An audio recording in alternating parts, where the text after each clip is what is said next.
हर खबर तेज असर, आप देख रहे हैं लाइव सरगर्मियां न्यूज। लखनऊ की झांसी की रानी कहे जाने वाली उज़्मा परवीन कोरोना वायरस की इस महामारी से लगातार जंग लड़ रही हैं और उसे ख़त्म करने के लिए एक नन्ही सी जान ने अपनी पीठ पर न जाने कितने किलो की टंकी लाद कर लोगों के घरों को सैनिटाइज कर रही हैं। हर गली, हर मोहल्ले, हर दरवाजे को, हर मंदिर, हर मस्जिद, हर गुरुद्वारे, हर गिरजाघर को जो भी उनके रास्ते में आता है उसे सैनिटाइज करती हुई आगे बढ़ रही हैं। वो लोगों को जागरूक कर रही हैं कि इस वक्त इस कोरोना वायरस से किस तरह से लड़ना चाहिए। वो लोगों को मास्क भी तकसीम कर रही हैं और लोगों को सैनिटाइज़र भी दे रही हैं और लोगों को जागरूक भी कर रही हैं।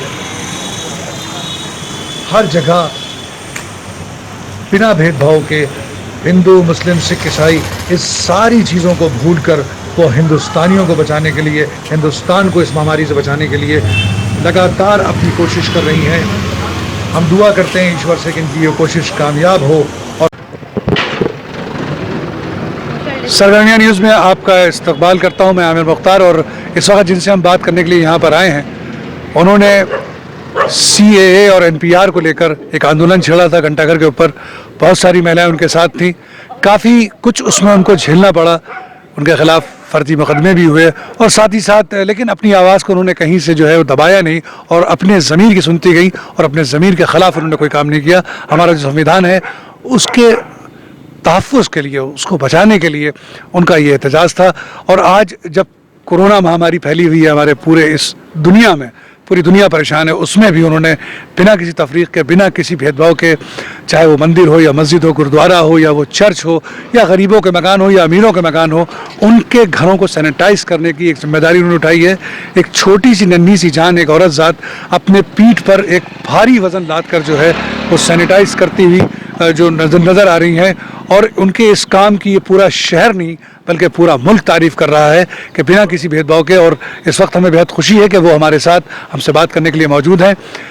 मैं पहले तो बहुत इस्तकबाल करता हूं सरगर्मियां न्यूज़ में आपका, उज़्मा परवीन जी। और जाहिर सी बात है कि उज़्मा परवीन आपका नाम है, लेकिन झांसी की रानी के नाम से आपको जो है इस शहर ने जो है पहचाना है। तो जो सफ़र आपका CAA को लेकर था, उसके बाद ये जो महामारी, जो वबा फैली है कोरोना, कोविड-19 के नाम से जो है, इसमें भी आप लोगों की मदद करती नज़र आ रही हैं। जो इंसानियत का जो पैगाम है वो आप दे रही हैं।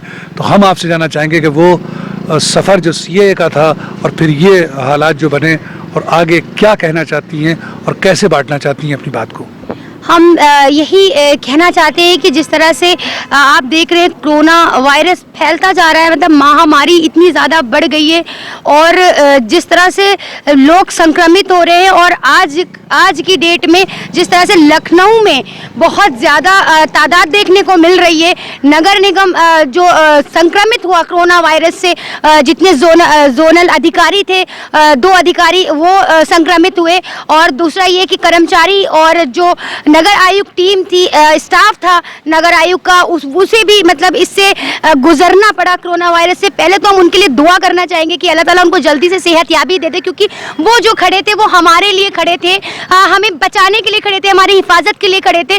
तो दूसरी चीज़ ये कि हम सबको, हम सारे नागरिकों को एक जिम्मेदार नागरिक बनना होगा और ये जो कोरोना वायरस है इस जंग को मिलकर साथ में लड़ना होगा, और इस वक्त भेदभाव भूलकर एक प्लेटफॉर्म पर आना होगा। जिस तरह से देखा जा रहा है कि लोगों के दिलों में नफरतें जो बढ़ रही हैं आपस में, राजनीति जो रोटियां सेक रहे हैं अपनी, और धर्म के नाम पर, जात के नाम पर हमको लड़ाने की कोशिश कर रहे हैं। तो मैं उनसे ये कह देना चाह रही हूँ कि आज हमारा देश जो इतना इस कगार पे खड़ा है, हमारा भारत देश इस मुसीबत से लड़ रहा है, इस कोरोना वायरस से लड़ रहा है, तो आज हमको अपने दिलों की नफरतों को भूलकर आपस में एक दूसरे के साथ खड़े हो जाना चाहिए और कंधे से कंधा मिला के इस कार्य को करना चाहिए।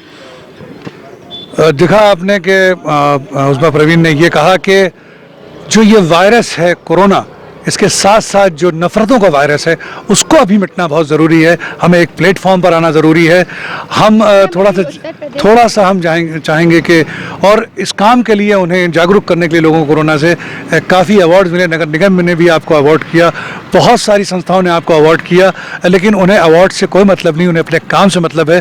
क्या पैगाम देना चाहेंगी इस वक्त जो कोरोना वायरस जो है वो बहुत तेज़ी से मल्टीप्लाई होता चला जा रहा है? यानी जब पहला लॉकडाउन था तब हमारे 5 या 25 केसेस थे और अब लाखों की तादाद में वो धीरे धीरे पूरे हिंदुस्तान में हो गए हैं। क्या कहना चाहेंगी इस आवाम से? कैसे बचें वो, कैसे उन्हें जागरूक किया जा सकता है, कैसे वो इस बीमारी से दूर रह सकते हैं और कैसे लड़ सकते हैं? देखिए, सबसे बड़ी बात यह है कि हम सरकार की गाइडलाइन को माने, उसके रूल नियम जो है उसको माने, और जिस तरह से अनलॉक हो चुका है तो उसको ये ना समझें कि हमें अगर कहने में लॉकडाउन नहीं है तो एकदम धज्जियाँ उसकी ना उड़ाएं, और इस तरह से खुद भी सेफ रहें और दूसरों को भी सेफ रखें। और सबसे बड़ी बात, अगर आप खुद सेफ रहते हैं तभी आप अपने परिवार को, अपने पड़ोसियों को, अपनी जगह को सेफ रख सकते हैं। तो इसी तरह से हम लोगों से यही कहना चाहेंगे कि मास्क पहन के रहिए, ग्लव्स पहनिए, इस्तेमाल करिए, सैनिटाइजर का इस्तेमाल करिए, क्योंकि इस वक्त सेफ रहना वो बहुत ज़रूरी है और तादाद वो बढ़ती चली जा रही है और लोग संक्रमित हो रहे हैं। तो मुझे ये कहना है, और सबसे बड़ी बात मैं उत्तर प्रदेश की सरकार से ये भी अपील करना चाहूँगी कि जो कोरोना वायरस के साथ साथ उत्तर प्रदेश में जो भ्रष्टाचार बढ़ रहा है, करप्शन बढ़ रहा है, जिस तरह से केसेस सामने आ रहे हैं हमारे उत्तर प्रदेश में, तो उसको रोकने का एक प्रयास करें, एक मुहिम चलाएं, क्योंकि जिस तरह से ये कोरोना वायरस फैल रहा है, इस तरह से ये जो भ्रष्टाचार का वायरस फैल रहा है, इसको भी कम करने की कोशिश करें। और हम सब इस कोरोना वायरस में सरकार का साथ देंगे और कंधे से कंधा मिलाकर चलेंगे। लेकिन अगर ये भ्रष्टाचार जिस तरह से लोगों पर जुल्म हो रहा है, चाहे वो बालिका गृह में हुआ हो, चाहे वो सोचना चाहिए, विचार करना चाहिए, और इसको जो उनको मुहिम दिया गया है, जो जिस सीट पर उनको बैठाला गया है, आदर के साथ उस सीट का मान रखना चाहिए और अपने अवाम के साथ कंधे से कंधा मिलाकर ये सरकार को चलना चाहिए। क्योंकि जितनी उम्मीदें हमने अपनी उत्तर प्रदेश की सरकार से लगाई थी, आज हम निराश हैं उनसे, और हम यही कहना चाहेंगे कि आपको भी कदम बढ़ाने होंगे हमारे साथ,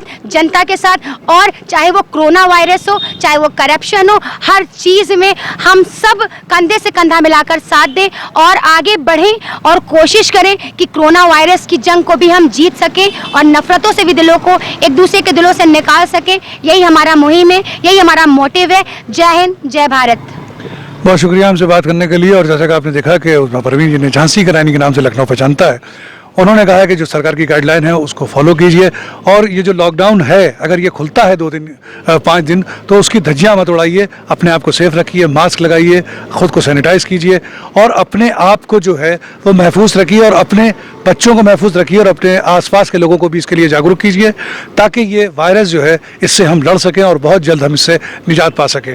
और दूसरी बात यह कि इस कोरोना वायरस के साथ साथ जो दिलों में नफरतों का वायरस जो फैल रहा है, इसको दूर करना बहुत ज़रूरी है। हमारे हिंदुस्तान की जो गंगा जमनी तहजीब है उसको बनाकर रखना, हमारी जमहूरियत है, जो हमारा गणतंत्र है, उसे बनाकर रखना बहुत ज़रूरी है। ये हिंदुस्तान जो इतने मज़हबों का मुल्क है, इतने धर्मों का मुल्क है, इतनी संस्कृति, इतनी भाषाएँ एक साथ इस मुल्क में रहती हैं और मोहब्बत से रहती हैं, एक दूसरे के त्योहारों में, एक दूसरे की खुशियों में, एक दूसरे के दुख दर्द में साथ रहती हैं। वही भारत की पहचान है और यही हमारा असल भारत है। हम सबको मिलकर इस कोरोना वायरस के खिलाफ लड़ना चाहिए, ताकि ये देश जो है वो सुरक्षित रह सके और इस देश के 135 करोड़ लोग भी सुरक्षित रह सके। आसिम ज़हीर के साथ मैं आमिर मुख्तार, सरगर्मियाँ न्यूज़, लखनऊ।